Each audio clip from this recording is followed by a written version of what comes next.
मित्रांनो, मारुतीची ब्रिझा म्हणजे बऱ्याच जणांचं अतिशय आवडतं व्हेकल आहे. खूप डिमांडिंग असणार ही गाडी आहे. रेड कलरमध्ये ही ब्रिझा आहे.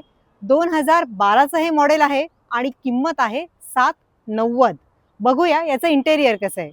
तुम्ही बघू शकता मित्रांनो, ही ब्रिझा जी बाहेरून सुंदर रेड कलरमध्ये आहे, त्याचं इंटेरियर आपण बघतोय. स्टेअरिंग माउंटेड कंट्रोल आहे, तुम्ही बघू शकता. त्यानंतर इन्फोटेनमेंट सिस्टीम बघू शकता, अत्यंत सुंदर आहे. इंटेरियर सुद्धा छान आहे. मागच्या बाजूला तुम्ही बघू शकता पॅसेंजरचं जे सीट आहे ते सुद्धा छान, कम्फर्टेबल, नीट आणि क्लीन आहे.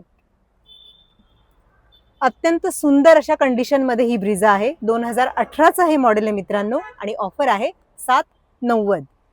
ही गाडी तुम्हाला आवडली असेल तर आमचा यूट्यूबवरचा नाद गाड्यांचा जो चॅनल आहे तो नक्की बघा. त्यामध्ये फेमस मोटर्स हा व्हिडिओ पूर्ण बघा, म्हणजे तुम्हाला या गाडीचे डिटेल्स इन्फॉर्मेशन मिळतील.